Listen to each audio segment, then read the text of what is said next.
दिल के तारों को छूती एक कहानी।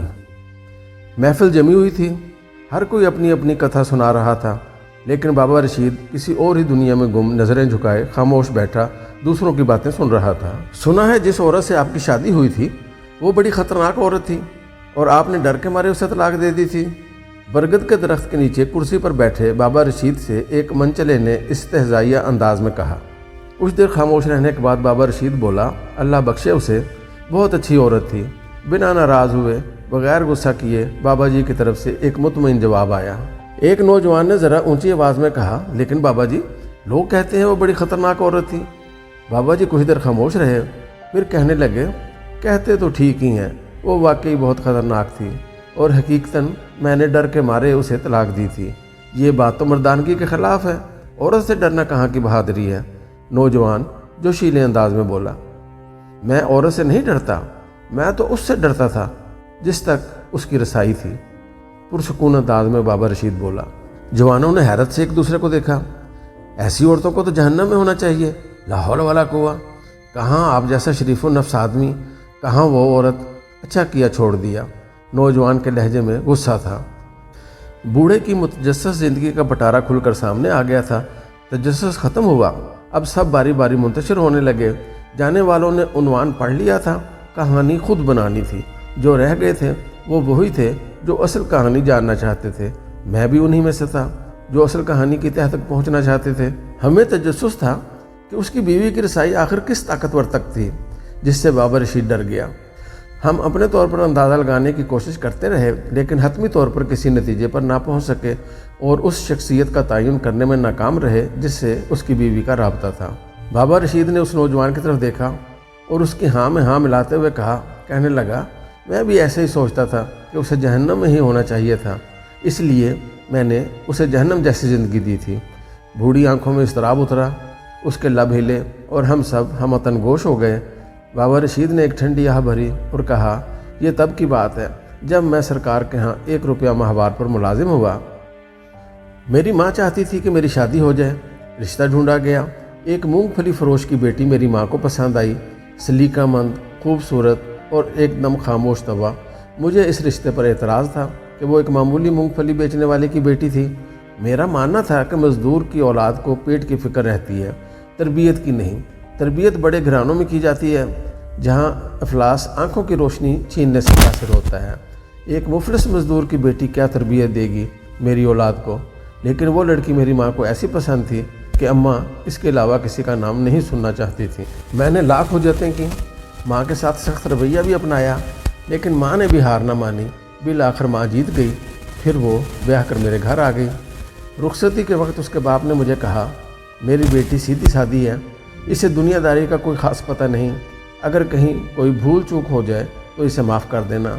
वैसे है बड़े दिल वाली, अपने साईं को खुश रखेगी। वो बिल्कुल वैसी ही थी जैसी मेरी माँ ने बताया था, सलीकामंद, सुगड़ और ताबेदार। बाहर दोस्तों के साथ मेरी सोहबत कोई अच्छी नहीं थी। मुलाजमत के औकात में खाना घर से बाहर खाता, दोस्तों में बैठता, रात गए तक महफिल चलती, ताश के साथ साथ कभी कभार नाव नोश का शुगल भी हो जाता। रात के साए गहरे होते तो फिर घर जाता। उसका वक्त कैसे गुजरता था, वो क्या खाती, क्या पीती, किस हाल में रहती थी, मुझे कोई परवाह नहीं थी। उन्हीं दिनों मेरी माँ भी दुनिया से रुखसत हो गई थी। एक रोज़ मैं जुए में भारी रकम हार कर जब थका हारा घर आया तो कहने लगी, आप तो खाना बाहर खा लेते हैं, मुझे भूख लगती है, हो सके तो एक ही बार महीने का राशन डलवा दिया कीजिए।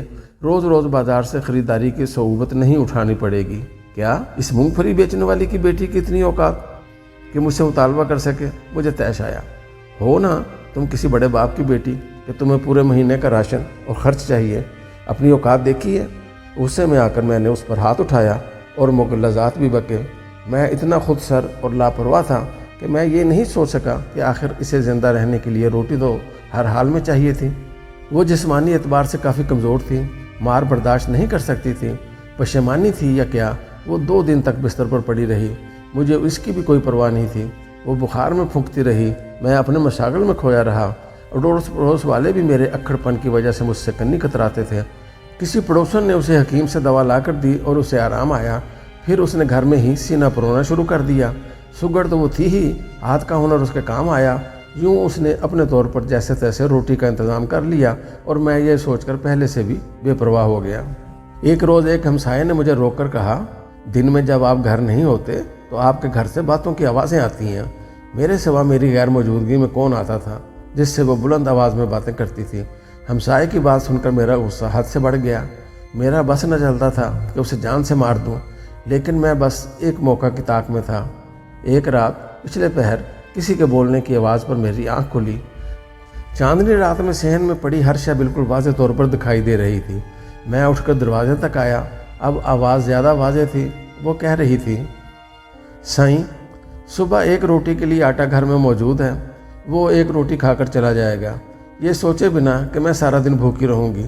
میری روٹی جب تک تیرے ذمہ تھی تو عزت سے ملتی تھی، جب تو نے اپنے نائب کے ہاتھ میں دی تو روٹی کے ساتھ بے عزتی اور اذیت بھی ملنے لگی۔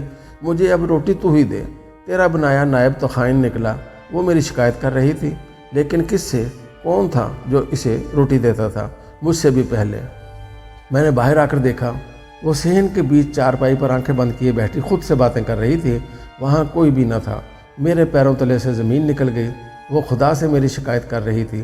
وہ اس لمحے مجھے کوئی اور ہی مخلوق لگی۔ وہ بہت کم بولتی تھی، لیکن وہ کس کے ساتھ اتنا بولتی تھی؟ آج مجھے سمجھ آیا تھا، وہ تو بہت بڑے باپ کی بیٹی تھی۔ کیسی عورت تھی جو افلاس کے ہوتے ہوئے بھی خدا شناس تھی۔ میرا جسم خوف سے کانپ رہا تھا۔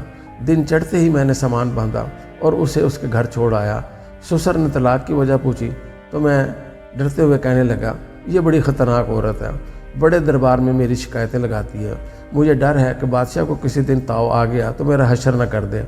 حقیقت یہ تھی کہ میں اس کے ساتھ انصاف نہیں کر سکا تھا۔ اس کا باپ گھر کی دہلیز پر کھڑا تھا۔ میرے پلٹنے پر کہنے لگا، میں نے تمہیں کہا بھی تھا کہ اسے دنیا داری نہیں آتی، وہ تو بس سائیں کو خوش رکھنا جانتی ہے۔ اس کی مراد خدا سے تھی اور میں خود کو سمجھا تھا۔ جب میں واپس گھر آیا تو مجھ پر انکشاف ہوا کہ رات اس نے یہی تو مانگا تھا، تو خود مجھے روٹی دے، تیرا نائب تو خائن نکلا، اور آج نان نفقے کا اختیار مجھ سے چھین لیا گیا۔ میں بے تحاشا رویا۔ اس کا سائیں بہت بڑا تھا، اس کی رسائی جس تک تھی وہ تو 2 جہانوں کا رب تھا۔ وہ جس کی ایک روٹی مجھ پر بھاری تھی، وہ اس کے لیے کیا نہیں کر سکتا تھا۔ میں واقعی ڈر گیا تھا۔ میں آج بھی ڈرتا ہوں کہیں میرے حق میں اس نے کوئی بد دعا نہ کر دی ہو۔ ٹھیک کہتے ہیں لوگ، کہاں میں کہاں وہ۔ بوڑھی آنکھوں میں نمی اتری تھی۔ میں کور چشم اسے پہچان نہ سکا، اس کی قدر نہ کر سکا۔ میں نہیں ڈرتا تھا، حالانکہ ڈرنا چاہیے تھا۔ اس کے سائیں نے تو پہلے ہی کہہ دیا تھا کہ عورتوں کے معاملے میں خدا سے ڈرو۔ اسلام نے عورت کو اعلیٰ مقام دیا ہے۔ اسلام کی نظر میں انسانی لحاظ سے مرد اور عورت دونوں برابر ہیں، لہٰذا مرد کے لیے اس کی مردانگی قابل فخر نہیں ہے اور نہ عورت کے لیے اس کی نسوانیت باعث شرم کی بات ہے۔